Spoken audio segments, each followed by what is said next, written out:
Can you all hear me okay? Yes. Yes. Yes. Good morning. Good morning. Welcoming you to our first remote live stream Group Insurance Commission meeting. And I want to remind all of you that our meeting this morning is being recorded. This is the first time also that we've ever had remote participation. And I am joined today, as you heard when we were all getting on, by most of our commissioners and many staff members from the GIC who will be presenting at today's meeting. This meeting is also accessible to the public via YouTube, and it meets all public meeting requirements. And I want to welcome all of you who are viewing this either live or after our meeting via the YouTube channel. So it's a very exciting time for the GIC with our remote participation. And as we all know, it's certainly unique from the last time we met in February as a commissioner team. So welcome to these unprecedented times.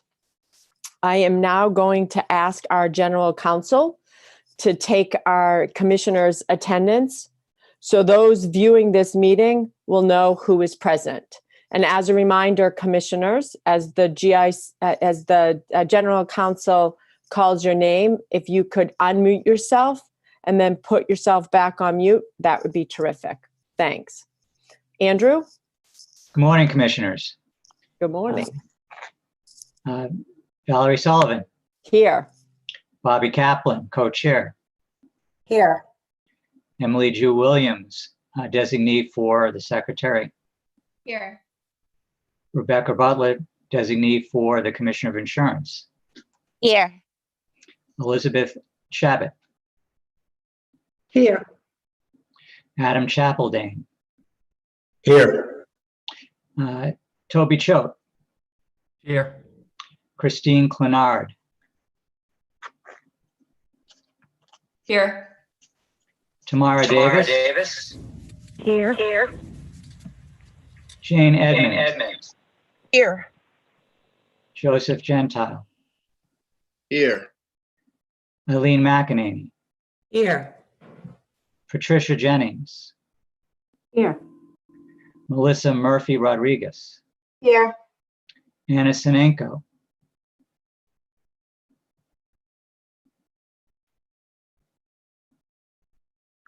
Oh, here. Remember to take yourself off mute. Timothy Sullivan. Yeah. And Kevin Drake. I believe he has not joined us. That's the full roll. Thank you, Andrew. So now let's move on to the agenda. As a reminder, this agenda and all the slides presented today are available to the public at www.mass.gov/GIC. Additionally, I want to acknowledge, as you all know, that our materials are all publicly available at this same site. Now, in front of us, we see the agenda for today, and that brings us to the first order of business, and that's the approval of the minutes of our meeting from February 27th, 2020. And I want to ask for a motion. So moved. Second. All in favor? Aye. Aye. Aye. Aye. Aye. Hold it. This Commissioners. has to be a roll call vote, I remind you. So I'll take the roll. Oh, Okay. Commissioner Sullivan, Aye. Chair Sullivan, Aye. Co-chair Kaplan, Aye. Commissioner Williams, Aye. Commissioner Butler, Aye. Commissioner Chabot, Aye. Commissioner Chapdelaine, Aye. Commissioner Choate, Aye. Commissioner Clenard, Aye. Commissioner Davis, Aye. Commissioner Edmonds, Aye. Commissioner Gentile, Aye. Commissioner McEnany, Aye. Commissioner Jennings, Aye. Commissioner Murphy Rodriguez, Aye. Commissioner Sinenko, Aye. Commissioner Sullivan. Aye. Motion passes unanimously. Thank you, Andrew. And as a reminder, as Andrew just provided to us, all votes today will be done by roll call. So now let's move on to the first order of business, which the next order of business, which is turning the meeting over to our new executive director. And I want to just say a few words about my experience with Matt since he has started. He started the Monday almost in lockstep with the announcement of our state's pandemic challenge. And Matt and the team stepped up with terrific execution to ensure the safety of the employees of the GIC as well as our members. So Matt, welcome aboard. I know it's been an interesting, first 65 days or so, and we're just so pleased with the work that you've been doing, or at least other commissioners are going to hear the good work that you've been doing and my excitement around the good work that you've been doing. So take it away.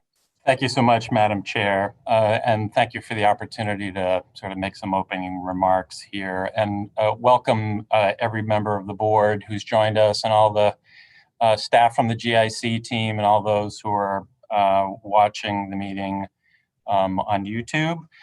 So I just want to start by thanking the board for your confidence in me, selecting me as your executive director back in our meeting at the end of February, which I swear feels like a year ago. I'm just really excited about the work ahead. So much that we've already done, but as I talk with Chief of Staff and the rest of the senior team, there's so much more work that we can do. So I really look forward to the opportunity to work with you. Of course, as the chair mentioned, my arrival was a rather unorthodox one. My first day in the office being the first day of the governor's order for all state staff who were not essential to remain home. So it was a very empty office on my first day. And I will leave some of the details about kind of how we've managed those first few weeks and first few months to a little later on the agenda, but I did want to make a few kind of general comments.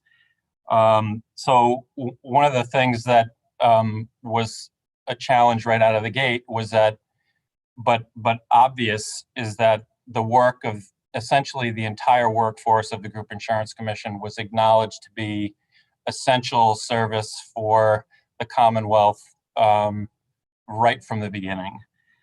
So our mission number one was to take the steps necessary to keep our staff safe, but also to maintain the operations of the agency during this time that would be so critical for all of our members.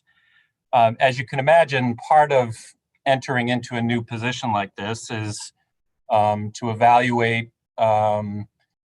the team, evaluate how the team works together as a group, how well they work together. And boy, did I have the opportunity to see that and to evaluate that, again, right out of the gate, watching a really highly accomplished, highly efficient team operate under an extraordinary amount of pressure. I saw a team that zeroed in on our top priority areas right from the beginning. They immediately went to work problem solving. We were able to work together as a unit very well and work in collaboration with our colleagues at the Executive Office of Administration and Finance, and as well as with our sister agencies within ANF. I do want to note that there is a real sense of team and collaboration across the ANF agencies that really shone through. And we were able to do in just a few days, I think what a lot of us, if you asked us and we were honest, would say we weren't sure that we could do.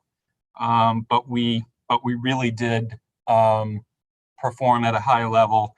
And I would say that the team really displayed a very deep sense of understanding that the work that we do is really important, that the 466,000 or so members who rely on us to be able to do our jobs and do it well, especially in a time like this. And I'm glad to say that you should all be proud of the work that the team has done. So I do want to thank just briefly Secretary Heffernan and the rest of the ANF team, Emily G. Williams, who's sitting in his seat here today. All were extremely helpful to us. I want to thank the Division of Revenue, which was extremely helpful on some technical issues. I want to thank the carriers too. I think we should not miss the opportunity to do that. We asked them to do a lot and make a lot of changes in a very short period of time, which I know was not an easy feat, having been on the other side of those earlier in my career. So I want to thank them. They don't often get the credit for the work that they do. And just thank the governor and the lieutenant governor and Secretary Sutters for their leadership during this time. The work of the command center has been inspiring to watch. I would say it is aptly named as a command center because that's what was really needed, was our Commonwealth's leadership to take command, to save people's lives, to preserve the ability of our healthcare system to serve people who live here, and now to plan a reasonable, phased way forward from the pandemic. So I just wanted to start with those quick thank yous. I also want you to know that we've actually been doing other work that hasn't been directly related to the COVID-19 epidemic. And as the director coming in, I've also been, taking the steps that someone who steps into this role should take. So I've, as my board members will know, I spent a fair amount of time talking with each of you. I wanted to understand a little bit more about you and your backgrounds and what you bring to the table, what your priorities are. So thank you for that, for your time in doing that. Getting to know my staff, which has been a rather odd experience because I'm getting to know them almost entirely by telephone, with the exception of a handful of folks who occasionally come into the office. We are working entirely remote as a team, by telephone and by Zoom. But also, in addition to getting to know them, wanting to make sure that they're doing okay during this really odd time, that they're able to perform the assignments that we have for them, the work that we need to continue to do, but just as human beings, that they're doing okay. So we've spent a fair amount of time doing that. We have started some initial engagement with our main vendor partners, our carriers, our PBMs, with Willis Towers Watson, kind of reset and reconnected with a number of colleagues across state government with whom I hope to continue to work very closely. We also did we had my first direct engagement with a large group of members through the Mass Retirees, a teletown hall that we did last week that actually drew at its maximum participation over the course of an hour about 2,200 people. So we're starting to engage. I'm starting to engage with members and having them get to know me a little bit. And then just numerous calls with my colleagues in labor, several members of this board, other labor representatives that I really see as partners. And we've got some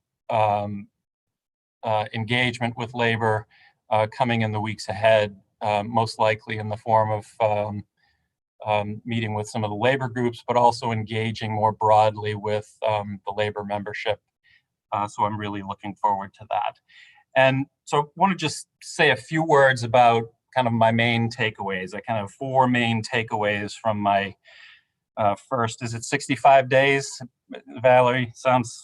Feels like 65 weeks in some respects. But my first impression that I want to share is, and I wasn't surprised at this, but maybe surprised at the richness of it. There's a real sense of mission in the GIC. And I would say that exists certainly among members of the board, but really, and maybe it's the way that we rose to the challenges of COVID-19, but we've got a really richly talented staff here, many of whom could do very well for themselves in the private sector, but they're drawn to the mission of this agency to serve its members. And I just don't want to miss the opportunity to acknowledge that. I would say, number 2, there is a growing sense of confidence in our ability to implement change. I think there's a clear and well understood sense that we have a lot that we can do to streamline process, to make more efficient process, to create automation where it can be automated, self-service for our members. So there's a lot of buy-in to the changes that we can make here. I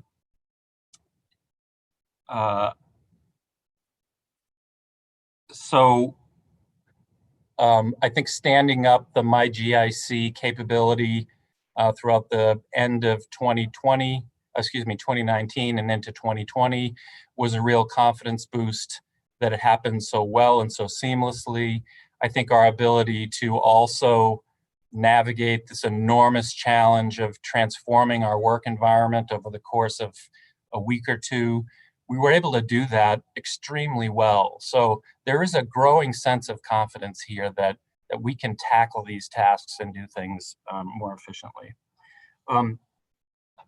I do want to just come back briefly to this sense of a real richness and talent among the staff. And I want to find ways that we can really leverage that as an asset to create cross-training opportunities, to develop career pathways where people who have been with the agency for a number of years but have other interests in other parts of the organization, that we can be intentional and thoughtful and supportive about that.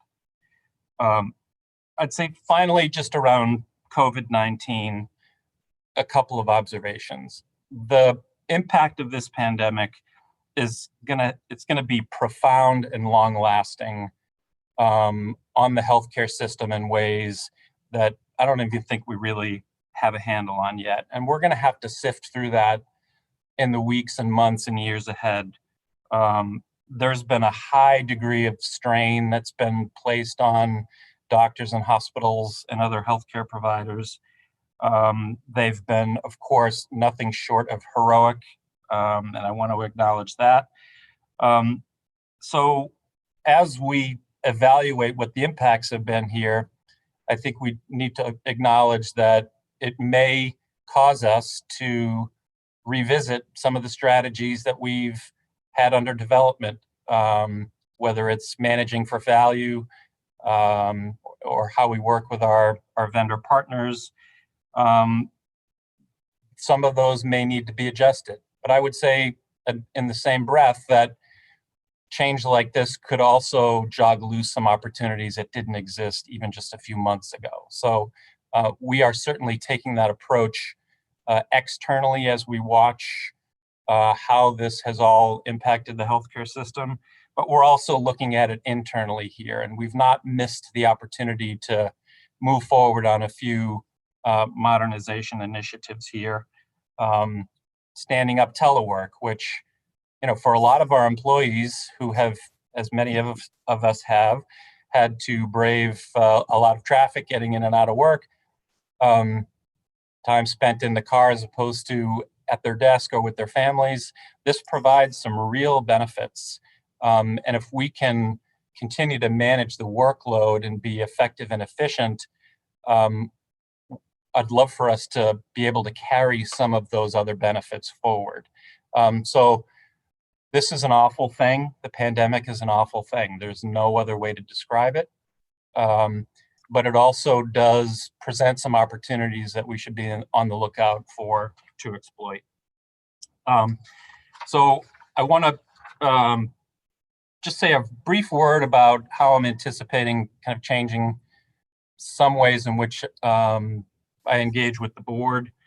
So I want to create opportunities, and this was a takeaway from a few conversations I had with board members, to carve out time during our meetings for us to sort of wrestle with questions of a strategic nature that we as a staff and I as the executive director struggle with. I want for us to find an opportunity to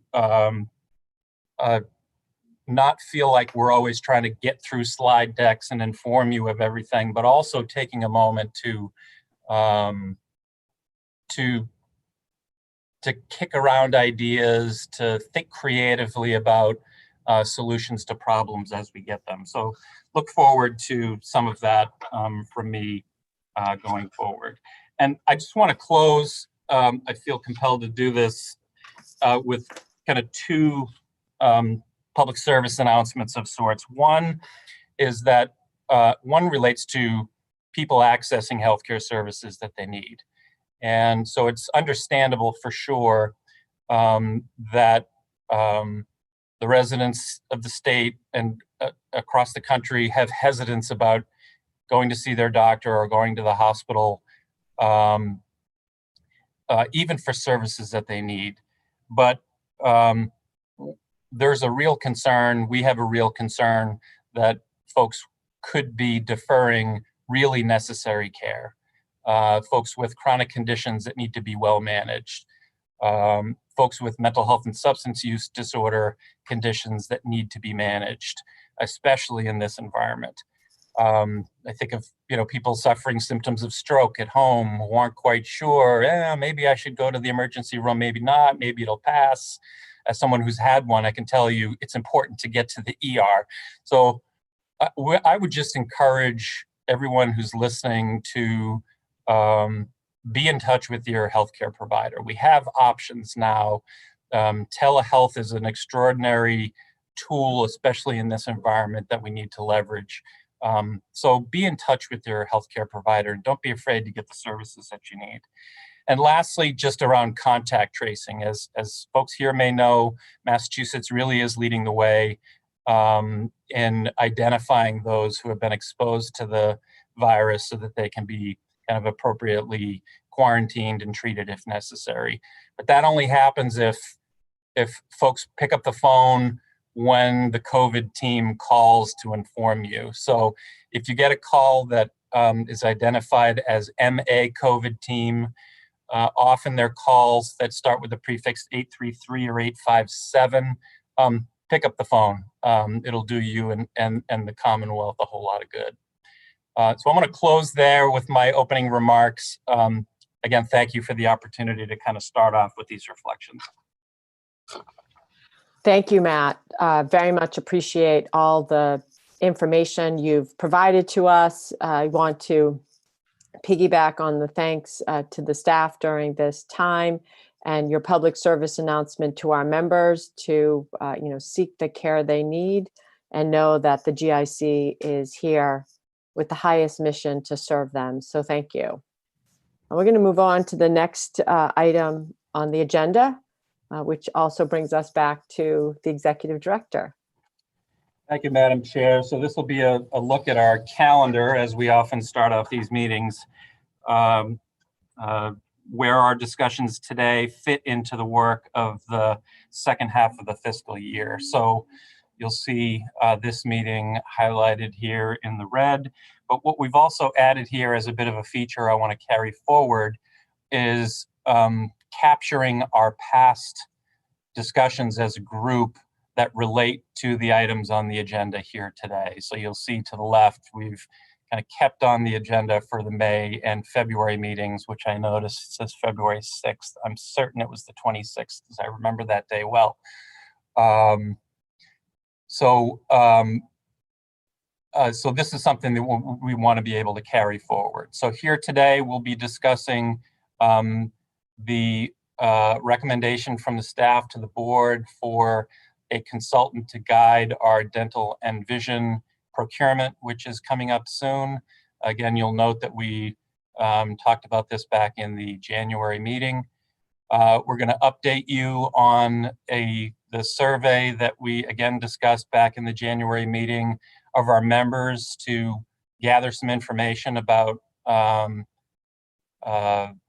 how they would like to see benefits set up for them in a really kind of innovative, interesting way.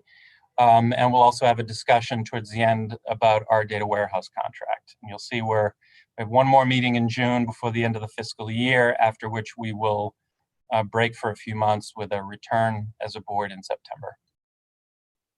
Any questions I can take on the calendar?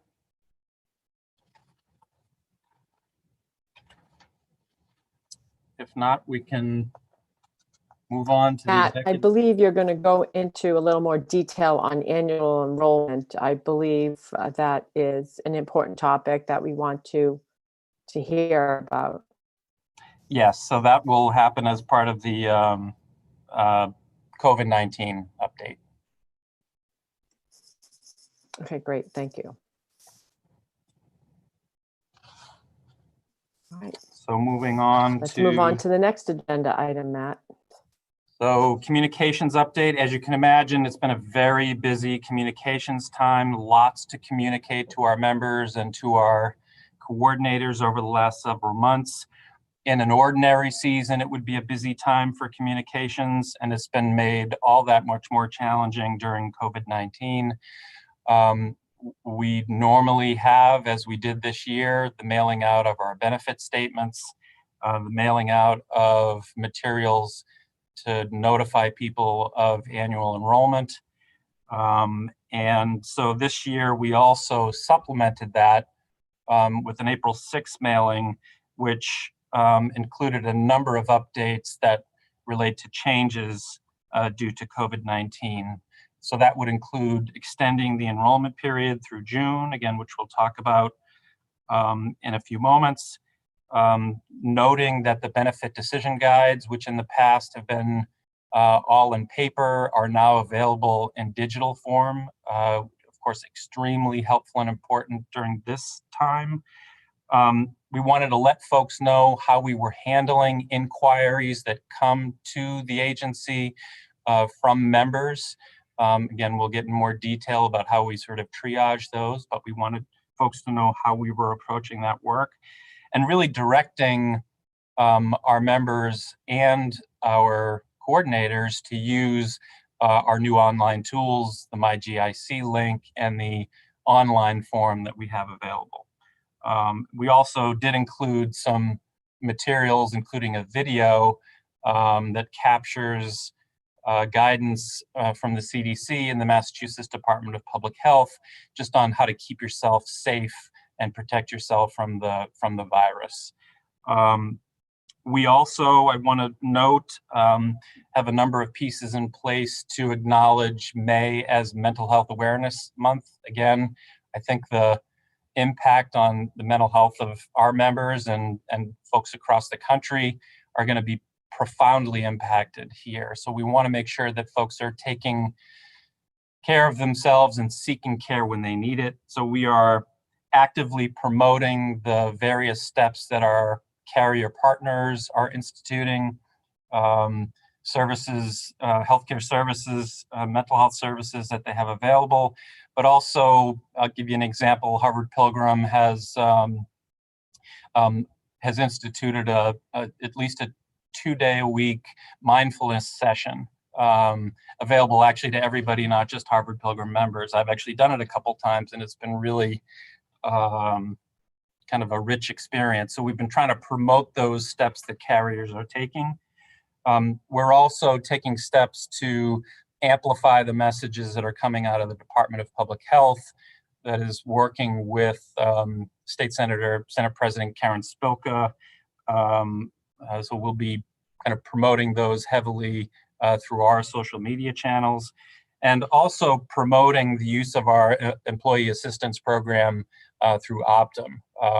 Certainly not a replacement for necessary mental health services, but an important resource for a number of the challenges and pressures that people are facing during this time. So a lot of outgoing communications to our members. Move it to the next slide. Actually, no, just leave it there. I got to do the human resources update. This will be very brief, just that we have 3 GIC employees who either have retired recently or will soon be retiring. Francis Garst retired on February the 28th. Shirley Holm in our data entry unit on June 5th. Kwong Lee in our audit unit on June 30th. And I also want to welcome Maureen Quinn, who joined on May 11th as a project manager, who will be working closely with Joan Matsumoto, our Chief of Staff. Well, thank you, Matt. That's nice acknowledgement for our employees, so thank you. If you can move to the next slide for the legislative update, thank you. So as I think a lot of folks will be aware, the pandemic has completely upended the legislative process, and I think there's no better example of that than the budget. In a normal year, by this time, the House would have passed its budget, the Senate Ways and Means Committee would have released its budget, and they would be probably this week, in fact, probably today, wrapping up work on the Senate budget before they break in Memorial Day. So that clearly is no longer the case. Legislative leadership is still evaluating options on how to proceed. I would say it's likely that we end up in a situation where we have short-term budgets, referred to 1/12 budgets that would carry through the first few months of the fiscal year. The impact on the budget will also be profound. I think there's no way to understate that. Pressure on state revenues, as board member Eileen McEnany from Mass Taxpayers Foundation has been quoted as saying, we're now looking at a dramatic drop in revenue in the neighborhood of $6.5 billion for the coming fiscal year. You add on top of that substantial new spending to deal with the COVID crisis, and the potential, although a lot of uncertainty around federal support for states, leads to a very uncertain and fluid budget situation, which we will be continuing to follow closely. Next slide. This is really just to acknowledge our 38 municipal partners. We have stayed in touch with our municipal partners throughout the COVID-19 crisis, making sure that they have what they need, that we are being responsive to them. And so I want to thank them for all of that engagement. I want to thank board members Melissa Murphy Rodriguez and Adam Chapdelaine, who have also been very helpful to me and understanding the environment right now that cities and towns are in. And so there may be more for us to discuss going forward on this, but we are looking for opportunities to accommodate the extraordinary circumstances that municipalities find themselves in during this time. We did hear too that the standing up of my GIC link has been tremendously helpful and well received on the part of our municipal partners who have had, as we all have had, to switch to remote and digital tools to do our work. So I'm going to conclude my director's report there. I am happy to take questions before we move on to the COVID-19 update. No, thank you, Matt. Commissioners, I want to encourage you to ask questions if you do have an interest in hearing more from Matt. He gave an excellent overview of his first days in the seat. Remember to raise your hand if you'd like to ask a question or make a comment. Okay. Bobby. Commissioner Yes. Kaplan, thank you for raising your hand. Well, first, I do want to thank Matt very much. I want to thank you certainly on behalf of my members. I've received tremendous amount of feedback on GIC's new approach and all the information that I, as a state employee, and my members have received, and there's plenty of information, easy access. The website is terrific with all the links. So I want to first say that, and also thank you, Matt, for in the short time that you've been at the helm of this agency. You've done an amazing job, and I certainly want to congratulate you. It's been a lot to sort of jump into. So thank you very much. Thank you for that, Bobby. I have inherited an amazing team, and nothing like this is ever navigated well without an amazing team. So I have the very good fortune of having walked into that situation. Thank you.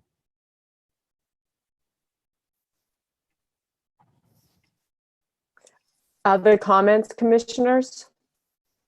Or questions for Matt?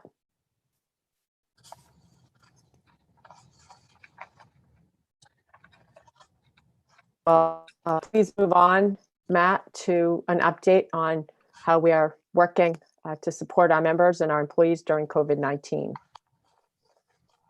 Thank you. If you could move to slide 10, Janine, that'd be great. So I'm going to sort of describe the steps that we've taken and how we've navigated the last several months in kind of 3 different slides. One that will start here really on my first day on March 16th and the steps that we had to take. If some of this is overlaps with some of my comments earlier, forgive me. I want to make sure I give you the full picture. So on March the 16th, all employees were told to stay home.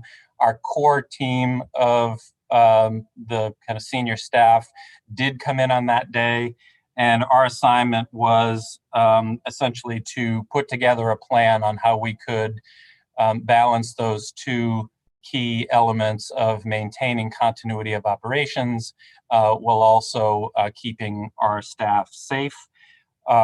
We turned off our incoming phones on that day, knowing that we would not have staff available to answer them.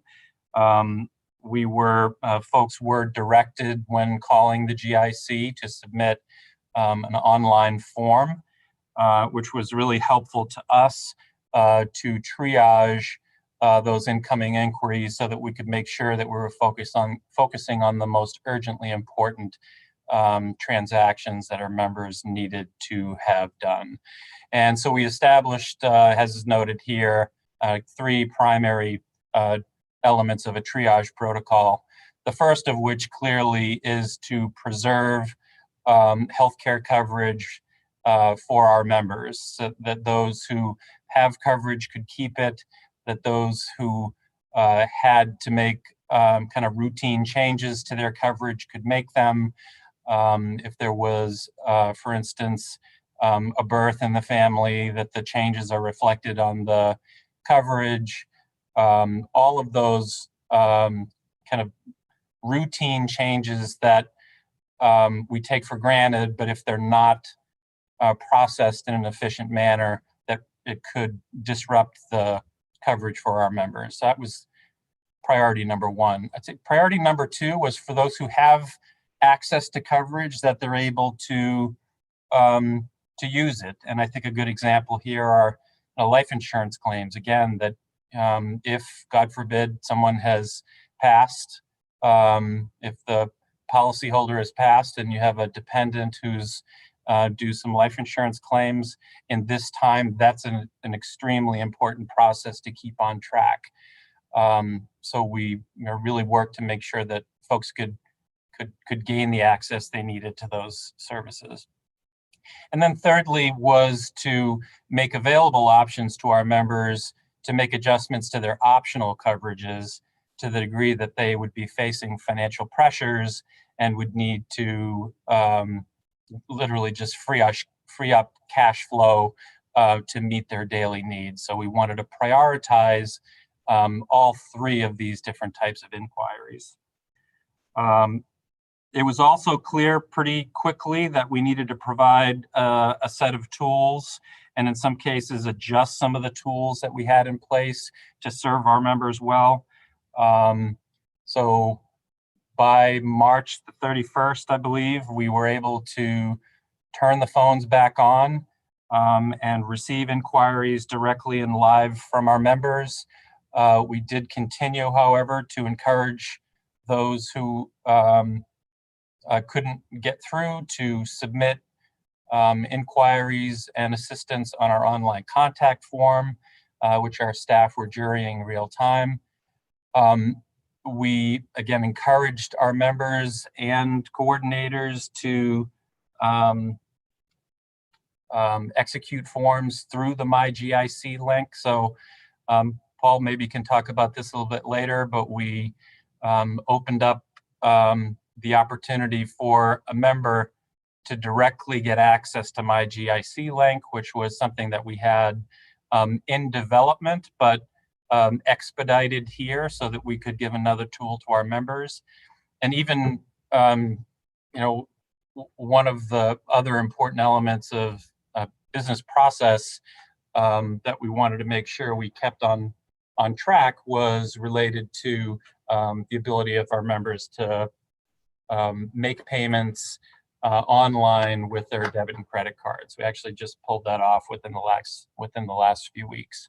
And then thirdly here, I want to say a word about what it took actually to transition a workforce of 41 people with a long history of working in the office to very quickly be able to transition to telework. I think partly to those who are not as close to it, they may think it's just a matter of kind of giving people laptops, maybe giving them a phone and sending them home and tell them to continue their work. It is a great deal more complicated than that, as you can imagine. We had to create numerous VPN kind of protected access protocols to our online systems, which of course contain a lot of sensitive information. We had to set them up with specific types of telephone capabilities to be able to work from home. Certainly the ability to acquire laptops, sufficient laptops for this number of employees was not an easy thing. And I want to acknowledge A&F, the enormous efforts of A&F to get us what we needed to make that transition. And also our partners at the Center for Health Information and Analysis who, Joan Matsumoto, our chief of staff, was in touch with some folks there. And they determined that they had a number of laptops that we could repurpose for us. So we actually still have at least a dozen laptops from our colleagues there. So this was a real team effort across state government to procure the necessary equipment. But then, of course, you've got to train people. You have to do the necessary testing to make sure that they can access systems from home. There will be inevitable problems that arise that need to be troubleshot, I guess, for lack of a better word, and that folks working from home continue to have the support that they need. So within 2 weeks, we really kind of pulled this off in a way that was remarkably efficient and smooth. Move to the next slide. So once we got everybody settled and capable of working from home, by the beginning of April, we really moved into a phase of supporting our staff in this new environment. So a relatively small number of our staff, which I do want to call out specifically, did have to continue to come into the office. There was no way for their functions to be performed remotely, and those functions are essential to the work that we do. So we have our mailroom staff who receive and distribute and get in electronic format all the documents that come in the door that we need to be able to get out to our operations staff who are all working from home.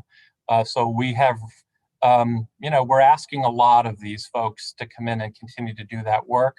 We are being as accommodating as we can, allowing limited hours when it's only absolutely necessary, only 3 days a week, not all staff in the office at the same time. So we're kind of staggering shifts, but we're able to keep up with that work, which is a real testament to their efforts. I would also just acknowledge our finance team, who have had to come in periodically to process invoices, to make sure that premiums are paid and there are not any glitches or gaps as a result of failure to do that. We've accommodated parking for staff that need to come into the office, so that if they have a car, they're able to avoid public transit. We're providing personal protective equipment to folks, masks, gloves, and others. Thank you again to the folks at A&F for helping us with that. So keeping our folks safe that come here continues to be a top priority. Second is just keeping employees engaged. There are lots of benefits to being able to work from home, but there is also clearly that loss of interpersonal connection with your colleagues when you occupy the same space. So we've encouraged our supervisors and managers to stay in close contact with their team members. We have also, and I'll have to give credit to Jane Edmonds, board member for retirees for this one. We've hosted a series of informal Zoom, I don't want to call them meetings, we call them virtual water coolers. And so we'll take an hour on a Friday afternoon, open up a Zoom line. We'll do it at a time when the phones can be turned off, and just allow staff to check in, see your colleagues, shoot the breeze, share stories about how you're managing, joke around and make fun of each other, like just to sort of keep some sense of the community spirit among the team. And I have to say it's worked quite well. So we're going to be doing some more of those going forward. The first one that we did, we actually had half of our staff join in. So it was almost unworkable. The interest was so high. So we've also just allowed flexibility for those who are working from home to work at different hours if their work allows them to do that. And then lastly, just keeping staff informed. I've sent regular emails out to our staff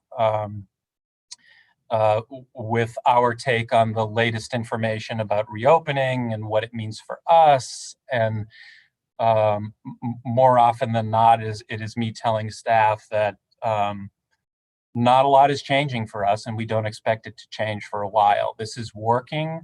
Our remote working environment is working. We're able to be efficient, and we're able to keep people safe. So we're going to continue going forward on that. Just also taking opportunities to acknowledge staff that really step up and perform with excellence, and just reassuring staff that we're going to continue to stay in touch on the items that matter to them. So this has been a real important priority for me that we're going to carry forward. Next slide. So this should be my last slide before I hand it over to Paul Murphy from our operations team. But of course, as always, we have huge reliance on our Group Insurance Commission and coordinators, our GIC coordinators. So we needed to make sure through this time that they have the tools and the support that they need from us. We've kept them informed of changes as soon as they happen. We had to cancel the GIC coordinator trainings due to the onset of COVID-19, but we've also tried to make sure that they have all the materials for that training and that we're available to them to navigate this all as needed. We launched our digital benefit guides for state and municipal employees. That was in the works already before this hit, but we wanted to, thank God we had that as a tool for our coordinators and other partners. And then of course we mailed our benefit guides to retirees and got our rates out to municipalities on May the 4th. And Paul will talk a little bit more about kind of the state of enrollment, but I think the proof here in our ability to continue to get the work done is in the numbers here, that we have modest activity through the enrollment period, that we are able to continue to move this work forward. A little over 1,200 planned transfers, a little over 1,000 new enrollments, 87 buyout applications. These are all pretty typical for a year in which there were not major changes to the plan offerings. So I think we benefit from that volume being fairly low, just due to those factors. And I think these case volumes just speak volumes. The number of phone calls taken by our staff over the last not quite, actually just about 2 months, 13,000 phone calls answered, 31,000 cases that have needed to be processed, some sort of transaction that relates to a member's coverage completed through the My GIC link. So you can see how important that capability continues to be for us. I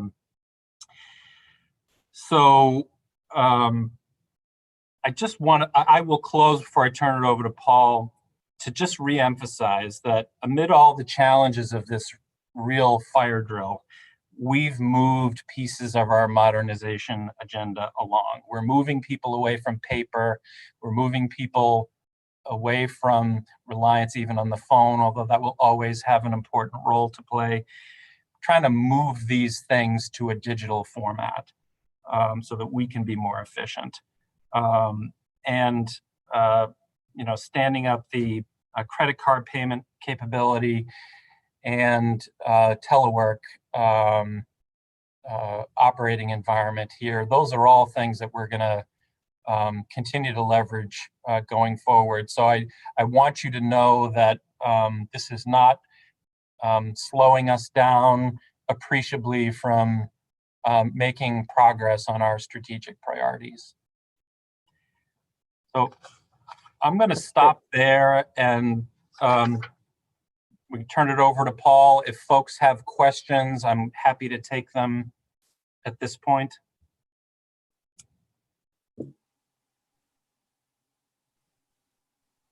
No, it doesn't look like we have any questions or comments from commissioners.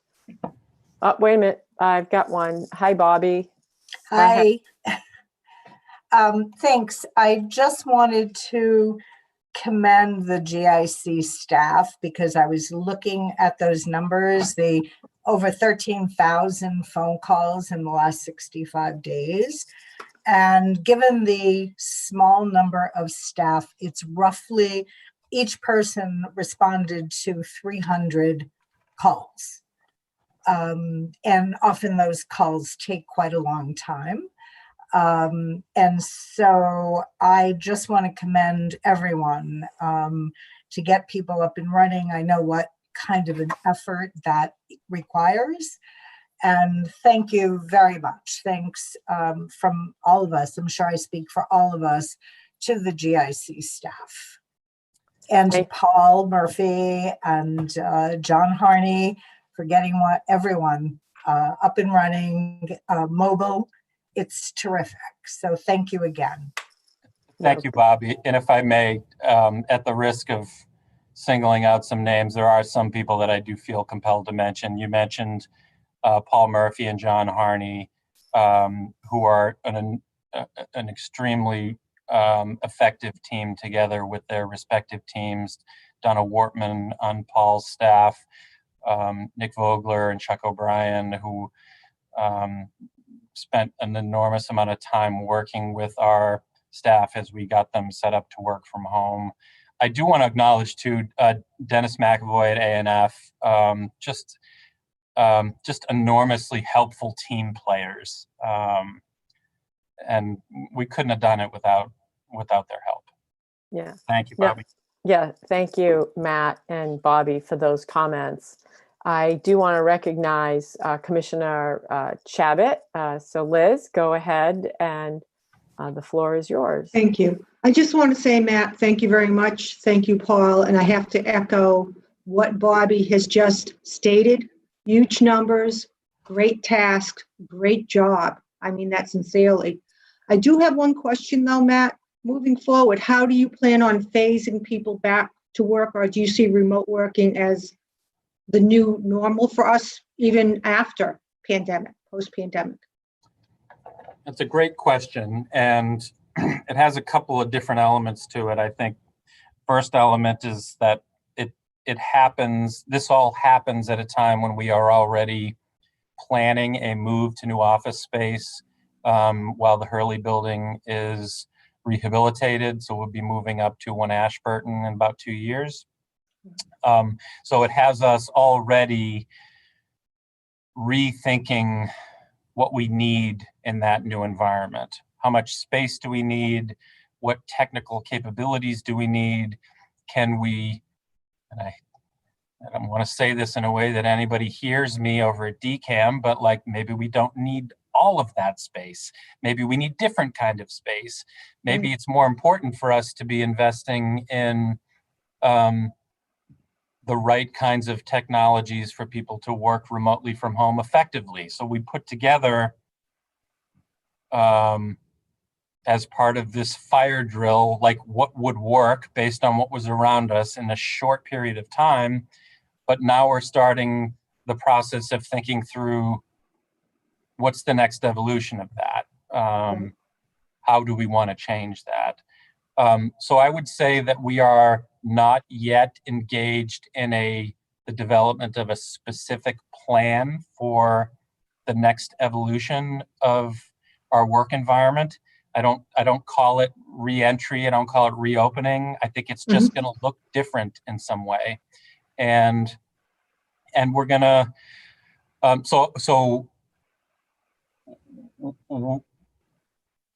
I don't expect dramatic changes for us from our current environment anytime soon. And I think that's best for everybody. Right. And we need to continue to monitor productivity and efficiency, maybe make adjustments periodically over time. If and when we start to envision a return to the office, it will almost certainly be on staggered schedules or a percentage of staff that can be in the office where we can abide by all the guidance that we are sure to get from public health experts. So I think that's the way we're approaching it. And again, it's working for people. There are a lot of benefits to our staff to this. I think I can certainly envision a time when, we have staff working more from home, but not entirely from home, and coming in on various days, and we can stagger schedules. So I would imagine that that's what the next evolution will look like, but it's not in our near-term view. Right. Well, it certainly helps the transportation issue, that's for sure. It does. And I do want to thank you for letting people pay online. Very progressive, way to go, because I see that as the future anyhow. I mean, I thought that was great. So thank you. Oh, Thanks, great Liz. comments. So I want to also acknowledge that Commissioner Choate has a question, followed by Emily, Ju Williams, and Tim Sullivan. So first we'll go to Toby. Thank you very much, Valerie. And this could be either for Matt or Paul. How did the volume of contacts that you presented on the prior page compare to years past? Yeah, I'd defer to Paul on that one if he can answer it. Sure. I can say as far as the phone calls go, we usually average 2,500 calls per month. During annual enrollment, that could be upwards of 3,000 to 4,000 calls per month. So once we stood up the temporary phone system, we're pretty much in line with where we are during a regular annual enrollment period. Okay. I will say that with the help of the MyGIC Link system, without implementing that system, we would have had a major challenge transitioning people to remote status. We would have had to have people in the office to handle the paperwork coming in. So we were able to transition people a lot more quicker and easy with the help of the MyGIC link. To process almost 32,000 cases during this short time frame is remarkable for all of the GIC staff.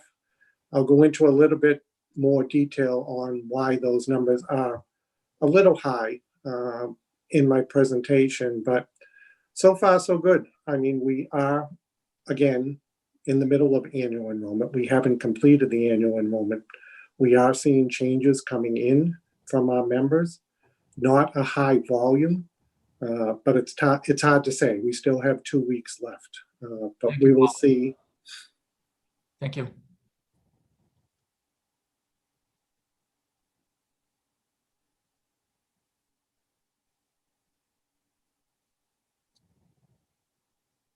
Who's the next question? Yes, so the next question is from Emily Ju Williams.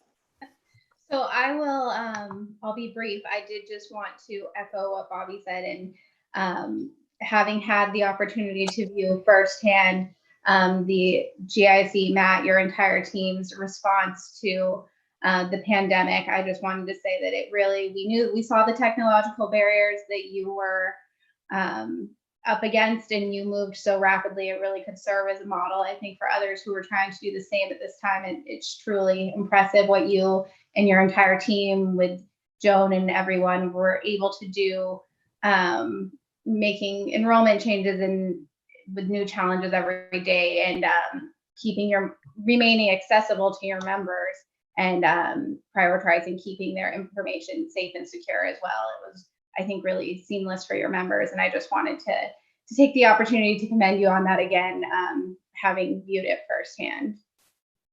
Yeah, no, those are good comments, Emily. And it reminds me that in the interim, from the time we hired, we made the decision to hire Matt on the 27th of February until he started on the 16th, Joan served as our interim director, and, she put the plan in place, with the team.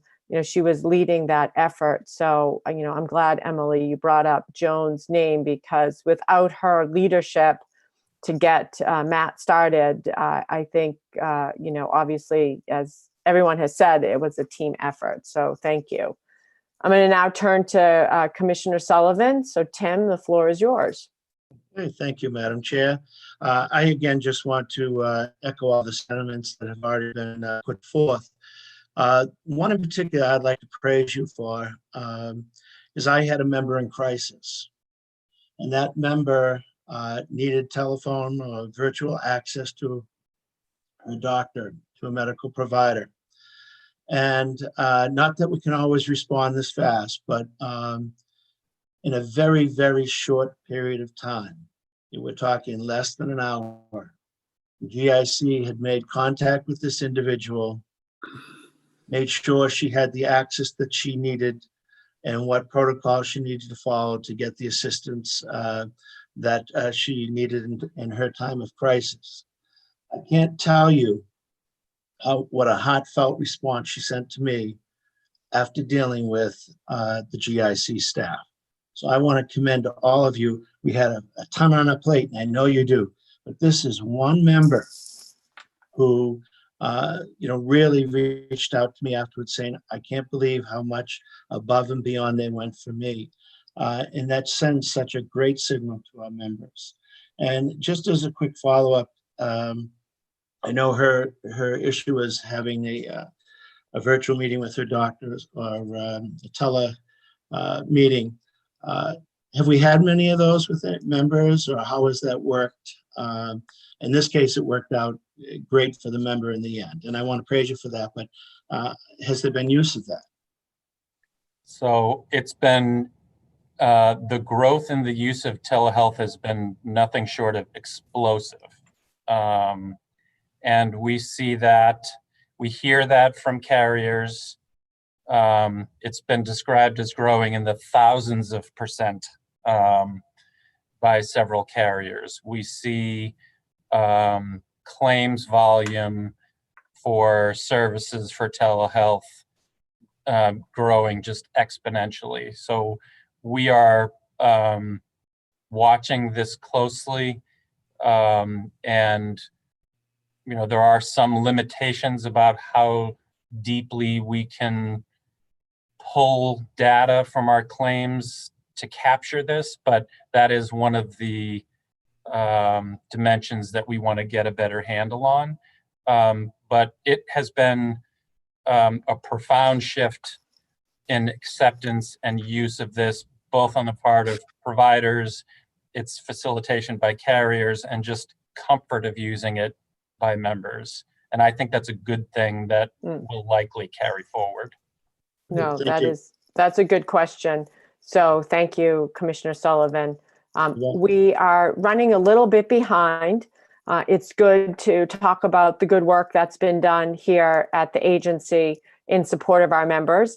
I would just like to add before we move on and pick up the pace a little bit that that the COVID-19 situation has demonstrated the good work that we do for our members. And so if those of you who represent constituents, those of you who are listening live, just know our dedication and our commitment, because there are going to be times where we ask for your trust, and now we've demonstrated it during a crisis. And so as we move forward to whatever the future brings, just know that we always have members as top of mind, and using the experience that members and our commissioners have had. I would like that to be a sentiment that we keep in mind as we move forward through the future. So let me turn this over now to Paul. Paul, we're now running a little behind, no pressure, but you always rise to the occasion on pressure. So take us through annual enrollment. Thank you, Janine. If you could move to the next slide. What I wanted to do here is just quickly walk through some of the key dates that we needed to prepare for annual enrollment, and at the same time transition staff remotely and kick off annual enrollment on April 1st.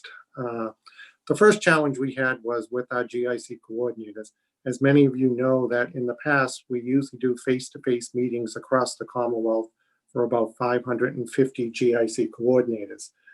Well, this year we weren't able to do that with the pandemic, so we had to stand up these packets that we actually put together with the help of some people on Denise's team, as well as my staff, to put a training packet together for our coordinators. Our coordinators are key to helping make annual enrollment successful.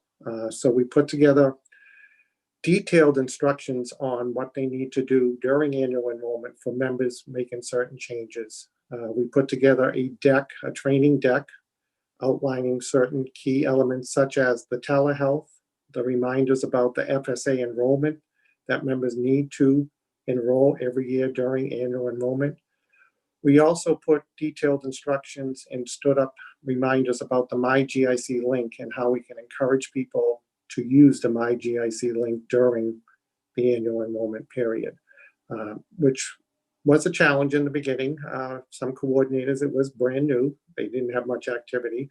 We did have an influx of coordinators calling us at the beginning of April about the MyGIC link, and I just want to acknowledge my staff walking those coordinators through and giving them the answers they need to get through submitting forms electronically to GIC. So it's been really a lifesaver for us. We also announced the new rates that were effective for July 1st, as well as the 2 buyout periods that take place in the spring and the fall. So overall, we were able to email this out to all of our coordinators, about 700 agencies, these training packets that were a huge success for us. The digital benefit decision guides, they went out around the beginning of April. I won't say too much on that. Matt has already touched that, is that the digital guide has been successful. Other guides are now going up on the website in digital format for our members. We were able to reduce the paper for the benefit decision guide. We were able to cut back the production and limit the books that we would send to agencies this year. So we cut down almost to 30,000 books, and we were able to get those out to agencies for members that don't have online access, and they could reference the guide. So that was a huge time saver and money saver. Benefit statements went out at the same time our phone system was coming up. So it was a good christening for my staff to turn the phones on. We sent out 260,000 benefit statements at the beginning of April. So as you can imagine, our phone system was extremely busy. One thing we did this year that was new, with the help of MyGIC link, members are able to submit correction forms to us. In the past, they would mail them into GIC, such things as typos, beneficiary updates, contact information, phone number, email addresses. If you wanted to change it or give us one, we would take that information. We were able to stand up the correction form through the MyGIC link. So members were able to submit their changes to us directly through the MyGIC link, as well as request forms to make changes through the MyGIC link, where in the past, we had to mail out forms or people had to go online to download the form. So that was a huge time saver. And we've got about 9,020 correction forms coming in with email address, phone numbers, and updates. So we're going through those forms now as we speak, along with annual enrollment. As far as the rates go, we sent out all of the rates at the beginning of May to all of our partners, sister agencies, which is about 700 agencies. So they've all been notified of the new rates for July 1st to update the payroll systems with the correct deductions in June. Janine, if you can go to the next slide. What I wanted to do here is just to give you an update on annual enrollment. Again, we're in the middle of annual enrollment. We still have a couple weeks left before we actually close on June 1st and finish processing, but we'll give more detailed information as far as the plans, the transfers, the net gain or loss by plan, and the different touch points for the website and how we contacted members. But the first item on here is what we did is the first thing we learned with going out and working remotely is that through the MyGIC link, we have to have up-to-date email addresses and contact information for a member to use that. Since we don't have everyone's email address and people's email addresses do change, we were able to create and stand up a new form in the MyGIC link where when members entered the information on the website, they would immediately be told that we don't have information for you to continue, but they would have a pop-up which will allow them to click on a link and give them a form in which they could provide their contact information, and that would immediately come into staff at GIC to put in the system so that members were able to use the system the following day. So 720 since then, we've got about 300 more. So a little over 1,000 people took advantage of that new form to give us contact information so that we were able to allow them to use the MyGIC link. The following numbers are basically where we are right now with annual enrollment. Again, we still have 2 weeks left, but I will say that the transfers coming in compared to the past, I mean, if I would venture a guess, last year we had about 4,900 planned transfers. We're down to about 1,200. They're trickling in now, but as the trends have showed us in the past, members do wait till the last minute. Coordinators will send us in information. But I will say that staff are keeping up with the benefit statement changes, the phones, and the annual enrollment processing. So things are moving well, and I'm happy the way we were able to transition and get the people out of the office. I did want to mention one thing about the credit card payments.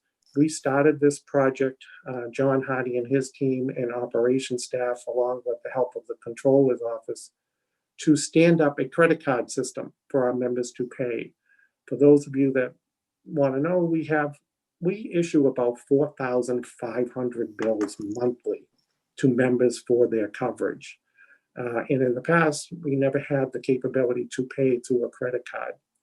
So we were able to stand up a credit card system that was due to roll out around March 30th at the time we were transitioning remotely, but we had to delay that until May 4th.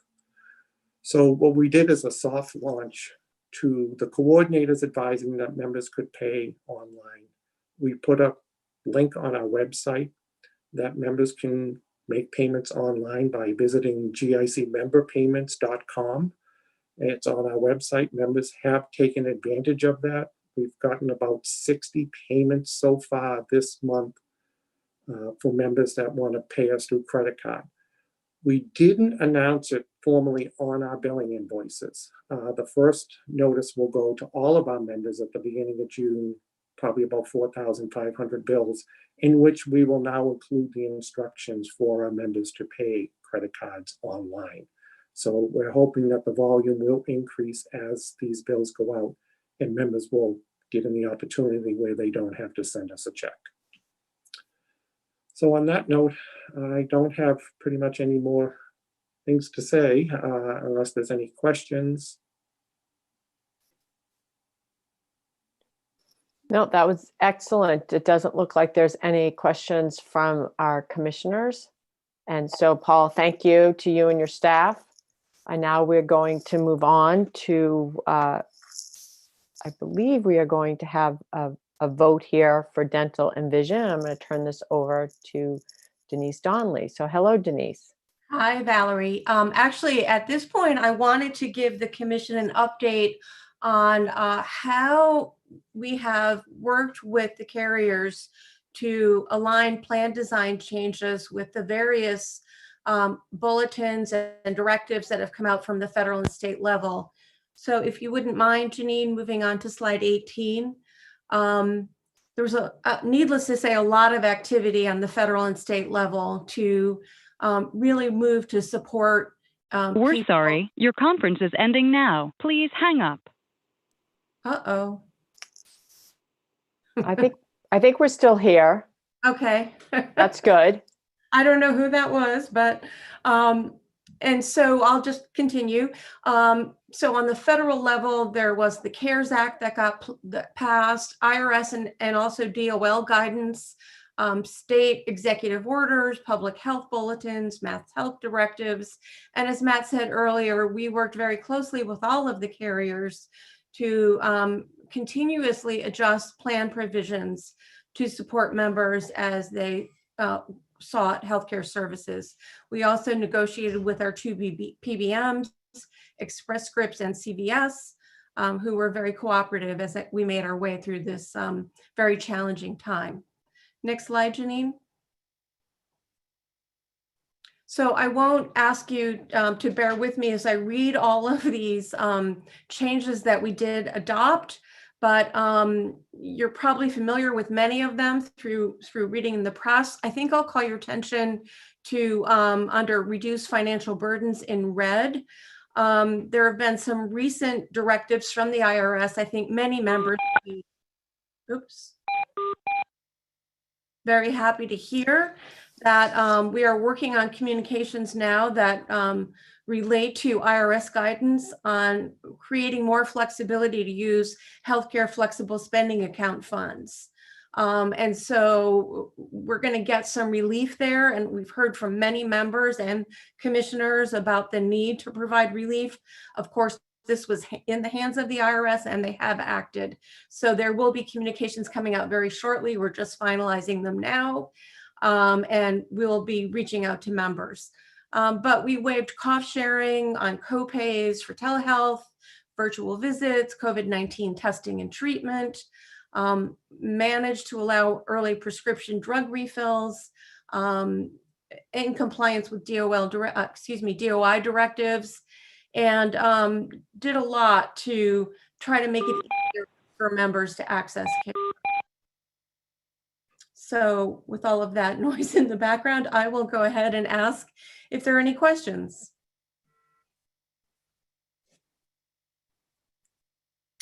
Okay, then I will now turn it over to Cameron McBean, who led the procurement for a new dental and vision consultant.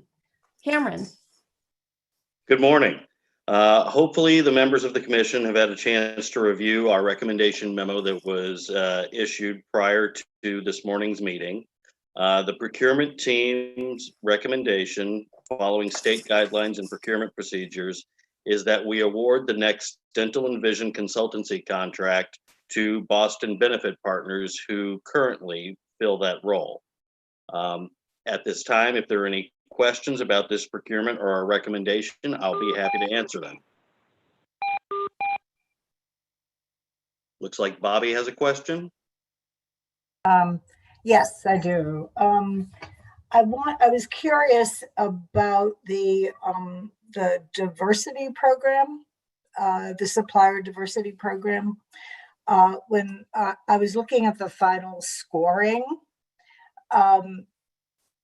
it appeared there's such a discrepancy between the vendors. I was very curious. Obviously, Boston Benefit Partners scored very highly, but I am very curious as to what the others did not provide. Like, I'm just sort of curious in general why they scored. I mean, 2 were 0 and 1 scored so low, it's not even in the ballpark, Yeah, the supplier diversity program is intended to provide, and Andrew, please correct me if I get any of this wrong.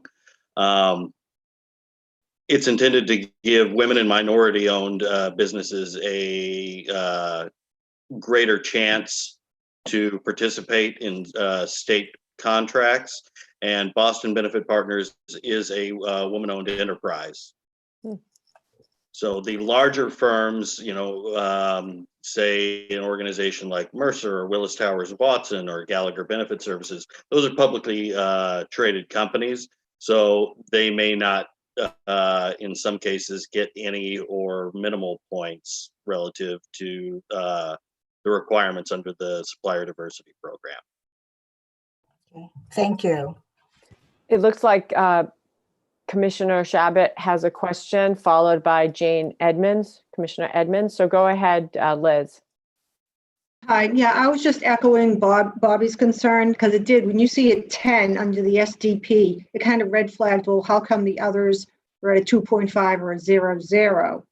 And when you stated a public trade, does that mean Boston Benefit Partners doesn't publicly trade? No, they're a privately held corporation. All privately held. Yes. Okay. Have there any been in the past? Now, this is going to be like a 5-year commitment. In the past, have there been any other people that have challenged Boston Benefit Partners? Yes. There have. Okay, because I only see the 4 here, so I didn't know. I thought it was a very low number. But We had a limited number of applicants for this role, and those 4 were the ones who met the threshold review requirements. okay, thank you. Commissioner Edmonds, did you Yes, have a thank question? you. Yes. I do. I believe you can hear me, right? Yes, we can hear you. Thank you, Commissioner Kaplan, for raising the question about diversity.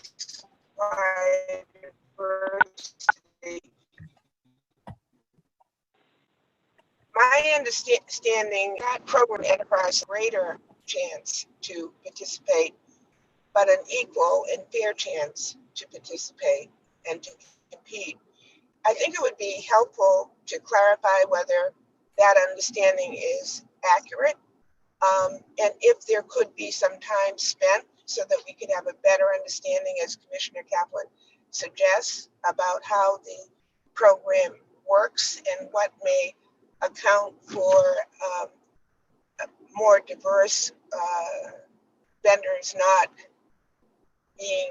meeting whatever threshold is required, because we've seen this before.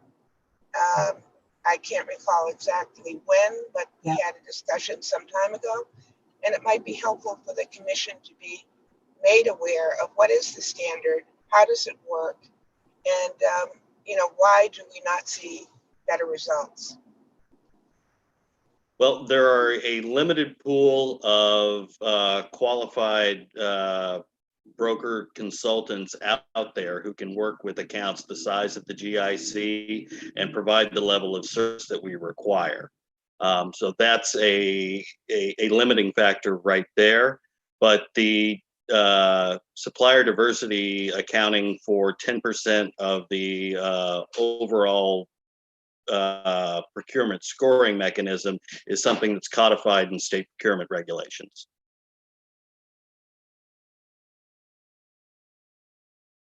Chair Sullivan, we could, if there is a desire, spend some time at a future meeting on sort of the outline and structure of the supplier diversity program, so that commissioners could feel more conversant with it in the future. No, I like that idea, Andrew. I see, Bobby, your hand is up. I'm not sure if your question has been addressed. I do see that Denise Donnelly would like the floor. Would that be okay, Bobby? Of course. Go ahead, Denise. Thank you. Yep, thank you, Madam Chair. The only point I wanted to make was that aside from the biodiversity program, I think it's a unanimous sentiment on the part of the procurement team that Boston Benefit Partners presented a really superlative proposal. And I just wanted to make that clear, that the expertise on that team was far and above what we saw from the other bidders. No, thank you. At this point, if we don't have other questions, Bobby, I see your hand is still raised. Is there anything else you'd like to add to this discussion? Yes, I just want to, I appreciate Andrew suggesting that we have some sort of training session, if you will, regarding the SDP and what the GIC is looking for, and how possibly, we could encourage other participants. And thank you for offering that suggestion, Andrew. I was just curious about the best value, I just wanted to know sort of what comprises that. I understand the ratings, but I sort of wanted to know what comprises that, and also but seemingly, and I don't know if you can speak about this right now because it's still the procurement process regarding the difference in the cost proposals. Not the dollar amount, but I'm sort of curious because Boston Benefit Partners scored, much lower. So Cameron or Denise, do you want to address Bobby's questions? Sure. There was a relatively low range separating the both initial, and it actually was narrowed over the course of the request for best and final offers following the interview phase of the procurement.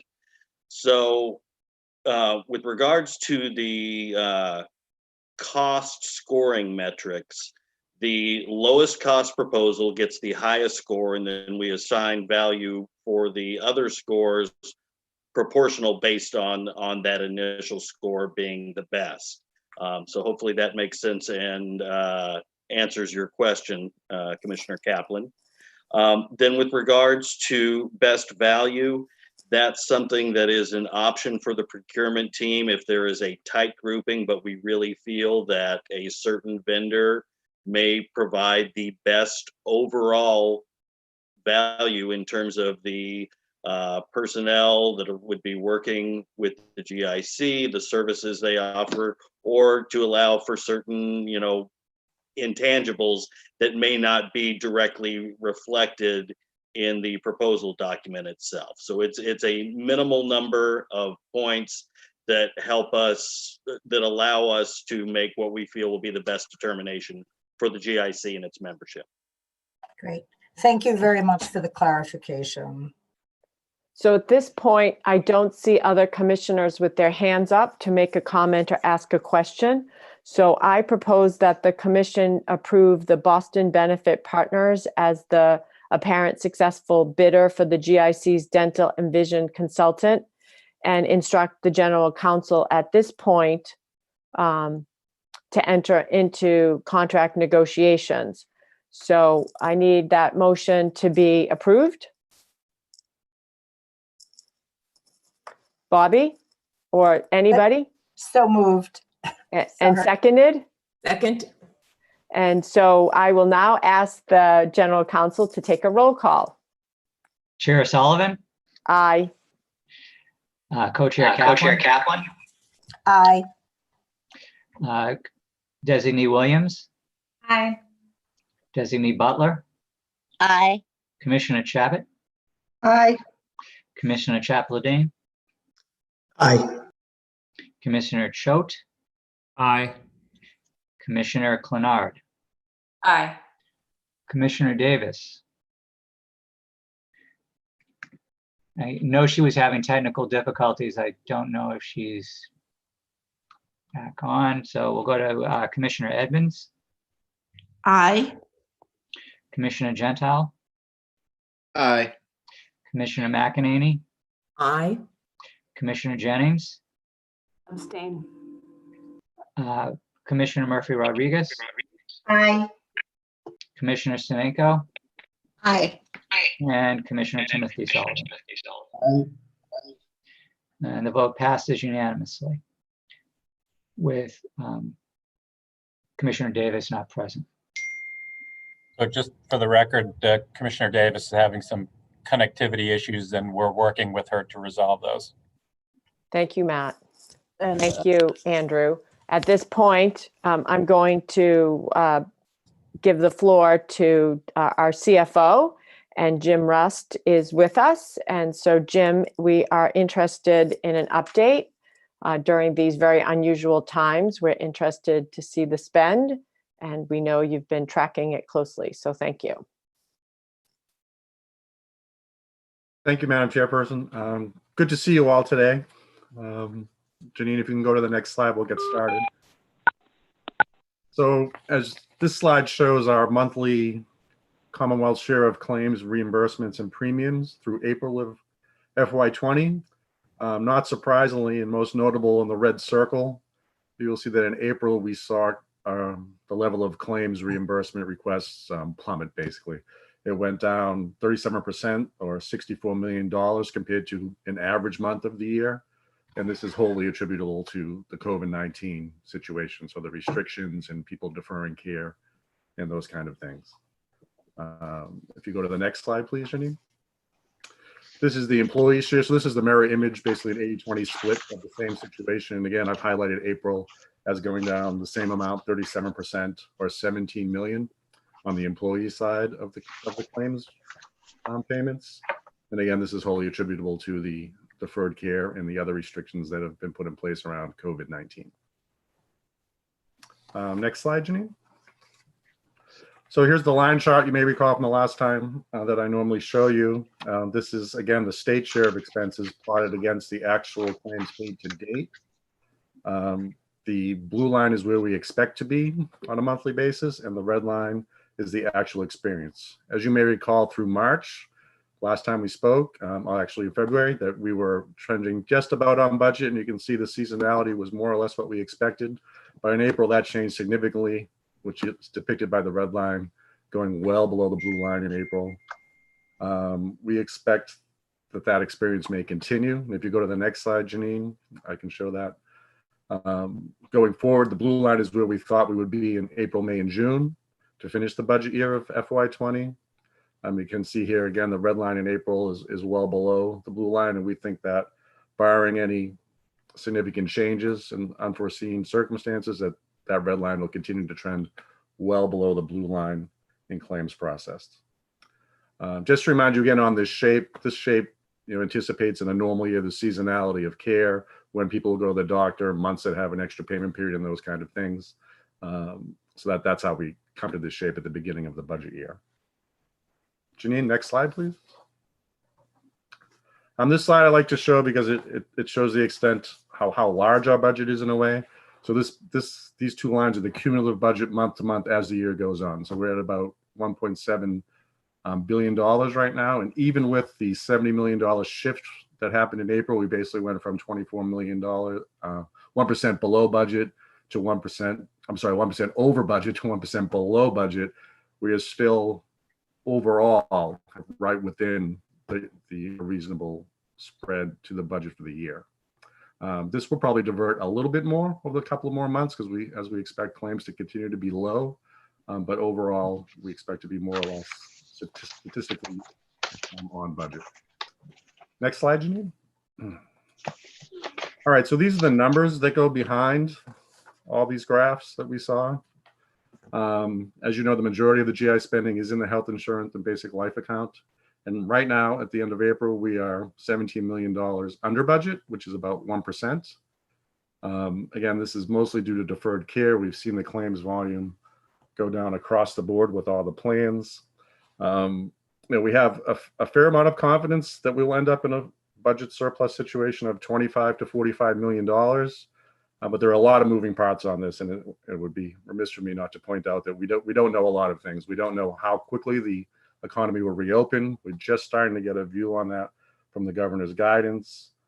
We don't know the extent and timing of claims for COVID-19 treatments and when they'll hit our budget. I mean, we've been seeing some along the way, but we don't know if there'll be an increase in that like right before June ends, or if we'll see more of that into next fiscal year. We don't know how quickly people will go back and have the care that they've deferred. So, certain care may come back more quickly. We certainly hope people get the care they need, as we talked about earlier. But certain things like you won't get 2 physicals next year because you missed one this year, right? So some care will go away altogether. That timing is hard to track. We are working on it and looking at it a weekly basis. I got an update this morning from the accounting staff and the budget staff that we had another week that was low like last week. So we're even more confident that we'll probably end up on the higher range of the $25 to $45 million favorable balance. Next slide, Janine. Actually, this is probably a good place to pause for a second. I went through that fairly quickly because I know we're running a little bit behind. I think we're all a little fairly familiar with these slides at this point, but if you'd like to have any questions asked at this point, it might be a good time for that. No, thank you. I do see a question from Commissioner Jennings. Sure. Hi. I'm just wondering, are we hearing from our carrier partners that any large hospital systems are reaching out to recontract? When I look at those slides, I think this paints a pretty dire picture for the hospitals financially. And I'm sort of wondering if we've heard from our carrier partners about, phone calls that they might be getting from hospitals that want to talk. I think in general, the answer to that is yes. Denise has more of those conversations directly with the carriers, but I think they have been hearing from the providers in the hospitals about their contractual responsibilities. But I don't know if anybody else on our team has more insight on that than I may have from my seat. Yeah, so let me just say something briefly on this. This is Matt. So as part of those kind of introductory calls with carriers that I and some of the team have made over the last several weeks, we have heard from each of them steps that they're taking with their network providers to be helpful during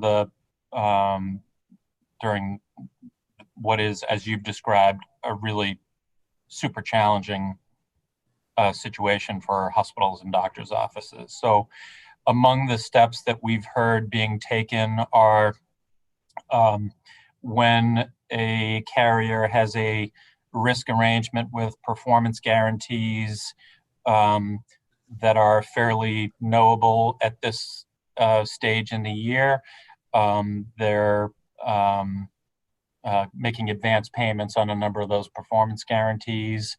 Kind of end of year reconciliations on some global payment type arrangements are being advanced now as well. So from what we've heard, there have been some good faith efforts from the carriers with providers to accommodate. I can't say that we've heard, I haven't heard anything in the area of kind of talk about recontracting.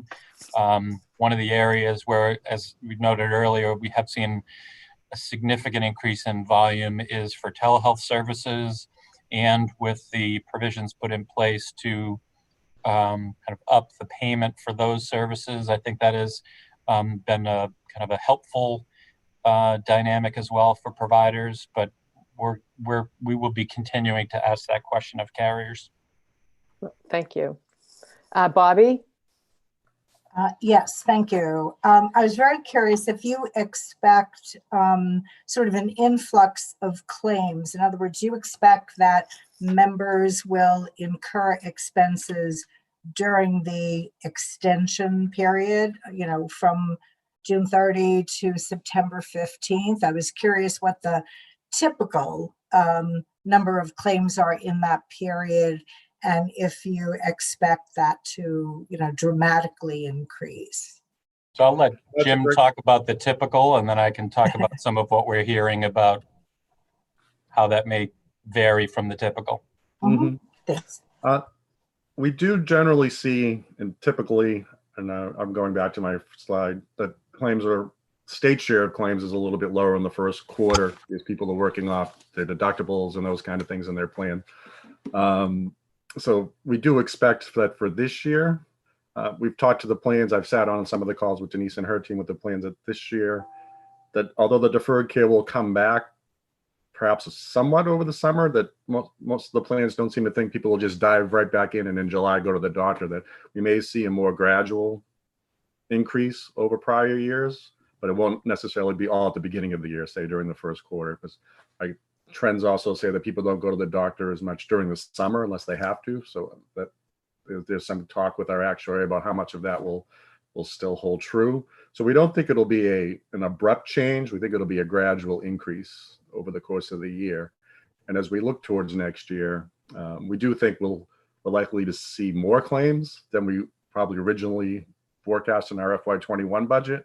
But the shape of that is something that we're still talking about. But it's an interesting question, and people are looking at it. I know the plans are looking at it, and our actuaries are looking at it. And Matt, I don't know if you have anything else to add from your conversations with the plans, but that's how it seems from my seat. Yeah, just a couple of things, and I'm sure actuaries are doing their very best to pile assumption upon assumption here, and they're I have some sympathy for them in doing that. I think there are a couple of variables here that make this particularly challenging. One is, when during the reopening phase here, which of course is entirely dependent on the trajectory of the virus,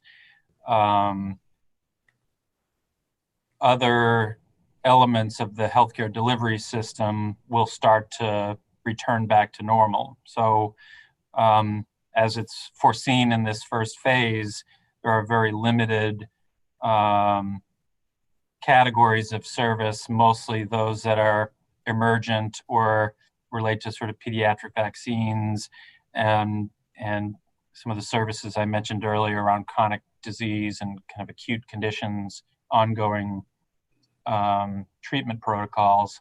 Those will continue, but the return of what I would describe as sort of purely elective services is still quite uncertain. So there's a question mark there. I would say, secondly, is if the virus makes a return in any form in the coming months or into the fall, as is predicted by some experts, you could expect some retreat even from some of the services that have been opened up in the prior months. So, that will also have a significant impact here. So we've heard anything from, a curve that is kind of slowly building as consumers build more confidence and return to services and they become available with the lifting of the temporary kind of closure provisions, to a sort of camel hump type of trajectory. But a lot of our carriers are taking the perspective of sort of a full year's worth of claims, if not even 2 years worth of claims, knowing that within that time period, there is likely to be significant variability. So it's hard, this is all speculation, and it's hard to really know where this is headed. But we're keeping a close eye on it. We're in touch with the folks at Willis Towers Watson. We're hearing from carriers. The Division of Insurance is also doing a significant amount of data gathering to follow these trends in the commercial marketplace. So we are on our side doing the same as Jim has described. So we are all sort of keeping a very close eye on this. Thank you, Matt. Bobby, does that address your question? So it does. Thank you very much. But I have another one regarding the appropriation. Mm-hmm. If the expectation is now that you're reverting, anywhere between $25 and $45 million, question number one is, how do you think that might impact our, FY21 budget request? And also, is there some other option than reverting, let's say if this is accurate, even on the low end, is there another option perhaps to reduce costs for the members? Good question, Bobby. So on the first question, the reversion. So let's say if it's the $25 million of reversion, I think as I've described before, we don't actually receive the appropriation in form of, say, a lump sum payment. We draw down the appropriation through the comptroller's office as we pay claims. So we put the claims in submission and we draw it down. So the reversion goes back into the general fund. And then the budget folks will look at the needs, I believe, across the state and then decide how those reversions will be spent. So it's not that they couldn't be spent in that way, but I think it goes into a larger discussion on the budget side. I don't want to speak for A&F for the budget folks, but from our perspective, the reversion goes back into the general fund and then is dealt with from there. Yeah. Thank you for that, Jim. And it's a great question, Bobby. I think, again, it's an area where I don't think we can offer a whole lot of crisp answers to that. One, I would say the impact on the FY21 budget is just not possible to be known at this point. And there are just so many variables, as I described earlier. It feels like there's a real return to the drawing board on the part of budget writers, and this will be one of many factors that they consider. We will certainly stay in touch with A&F as it relates to our budget and our projections for FY21. And in terms of how a reversion could be handled, that would be decisions really handled up the chain at A&F, but again, we will be clearly part of those conversations with our colleagues there. All right, and in terms of process, just to pull back the curtain a little bit, I speak weekly with the budget analysts at A&F, so they're aware of our situation and how we're running and the causes of that. So there's a free information exchange at all times, as there would be in any year. So that's not any different, especially as we come down towards the end of the year. The difference is what's causing the budget to be the way it is this year is, of course, much different than it is other years. So we've had, as you know, reversions in other years. We've had years where we've had to have supplements, right? And this time of year, we're talking with them weekly and sharing information on all those matters. Yeah. Thank you, Jim. Thank you, Matt. I see that Eileen has her hand up. I do just want to remind the commissioners that on our, $1 billion plus spend in healthcare, 25 million, while it seems like a lot of money and certainly is, it's still about 1%. So for some purposes, you might say we're, right on that appropriation, and, there's really not a surplus per se, as has been discussed. But go ahead, Eileen, you have a question? Yes, good morning. So I just would underscore, I think, the difficulty or the challenges that the state is facing with respect to its budget.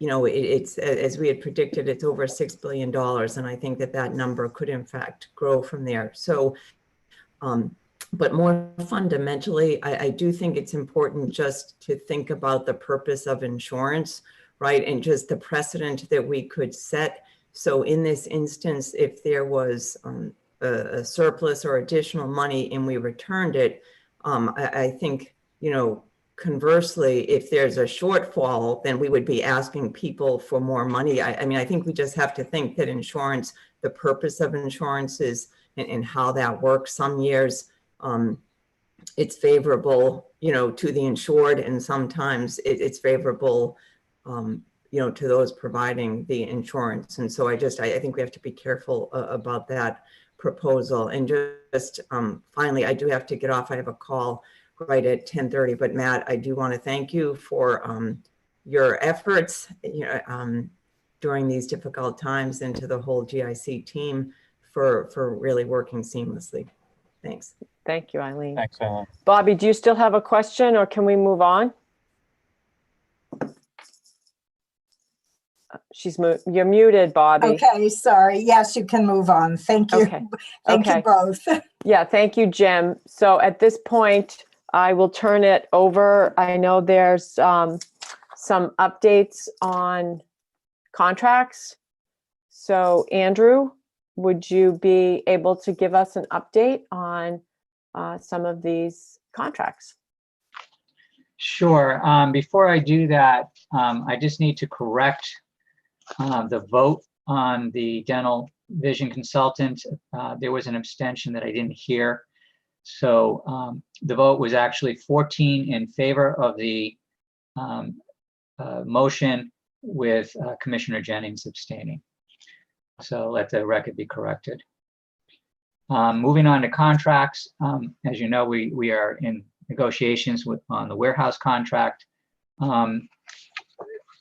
As you know, since we last contracted for our warehouse, we have beefed up our analytic capabilities, and our ability to run more sophisticated analytics is critical to both our current initiatives and our ability to evaluate and plan for future offerings.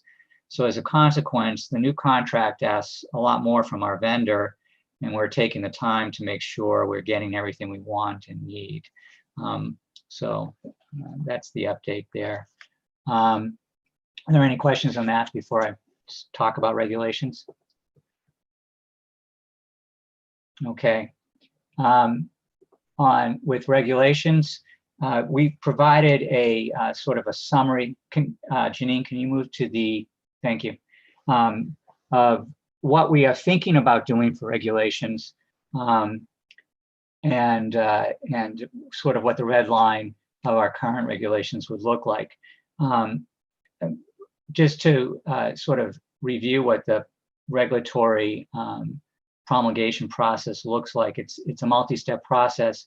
Today, all we're doing really is giving you sort of a preview of what we're thinking about, so that you have an opportunity to provide some feedback before we move anything along the path. So at a future meeting, we'll be asking for permission to formally begin the process for regulatory reform, which includes preparing small business impact statements for every single change that we're proposing, filing draft regulations with the regulations division, public notice, public comment period, and listening sessions, and then coming back to you as a commission to discuss the feedback that we learned through that process, any other changes that you or the public feedback has resulted in, and then a vote to adopt the new regulations. So the proposals that we're making basically fall into the 4 buckets that are on the slide.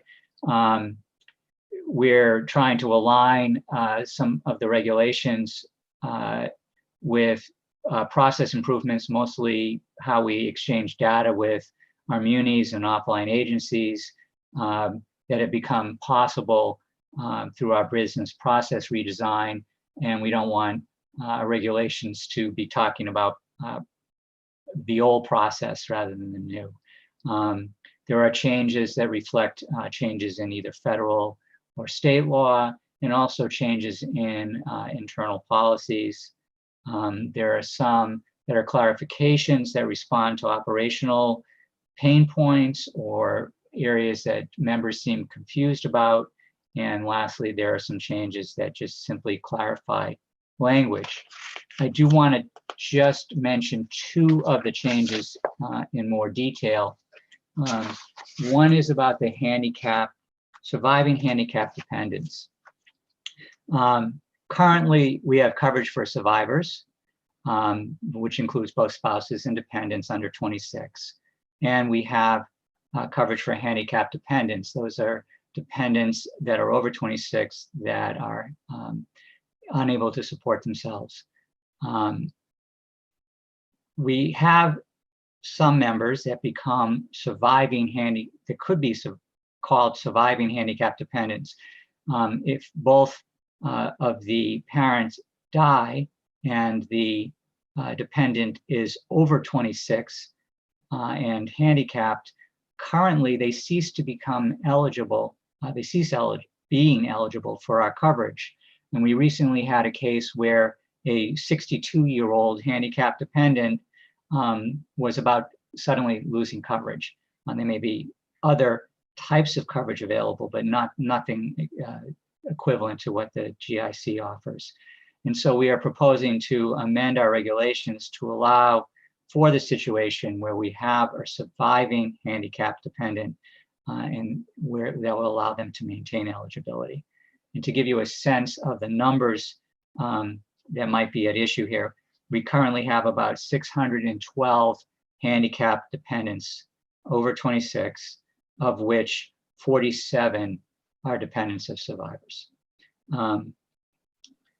We don't, of course, have any handicapped surviving dependents because they are ceasing to be eligible. The other one I want to mention has to do with divorce and remarriage. This has been a constant pain point since I have been with the GIC.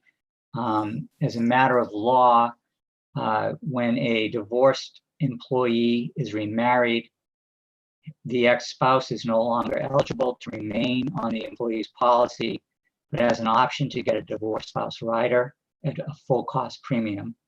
If it is the ex-spouse that remarries, they cease to be eligible for commission coverage. The problem we run into is when members don't tell us that there has been a remarriage, and we end up having had provided coverage for someone who was ineligible for coverage, which is essentially fraud. And we have to go back and retroactively terminate coverage and then either seek repayment for the full cost rider or reimbursement of claims that the state has paid for the ineligible ex-spouse. We've beefed up messaging on this. It's on all enrollment forms. It's on our website. It is on the benefit statement. But we still run into these problems.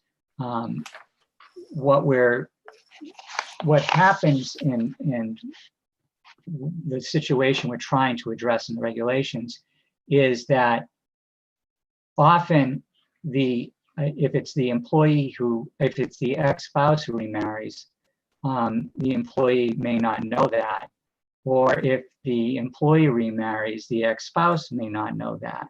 And the hammer on this sort of falls on that ex-spouse, regardless of whether they knew that the employee remarried or not, because they're the ones that have the eligibility issue.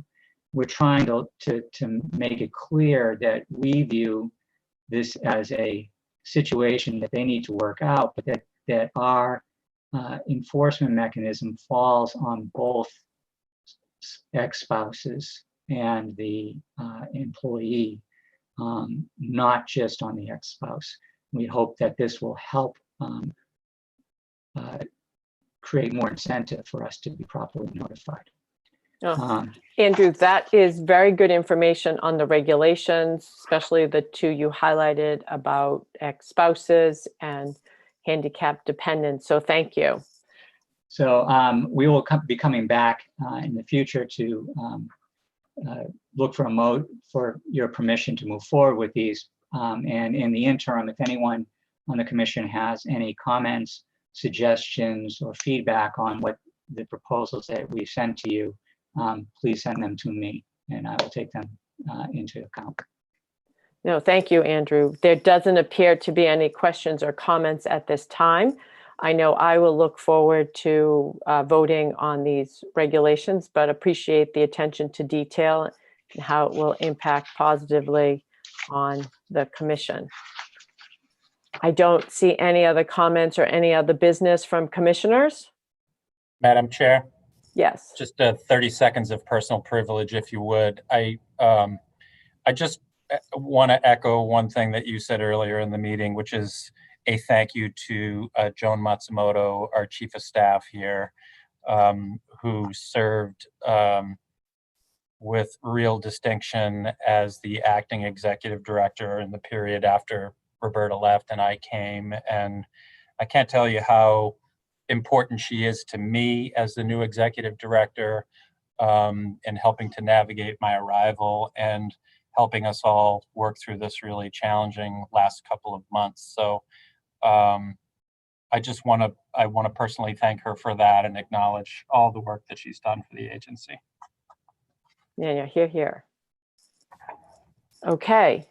Well, I think this has been a very successful first remote live stream Zoom GIC meeting. And I do like seeing all of you, seeing in air quotes, and I do look forward to the time that we are actually all together on our U table. But it does seem like we are at the end of our agenda, and there being no other business before us, I conclude that the meeting is now adjourned. Bye-bye, everybody. Thank you. Bye. Thanks, Madam Chair. Thank you. Bye.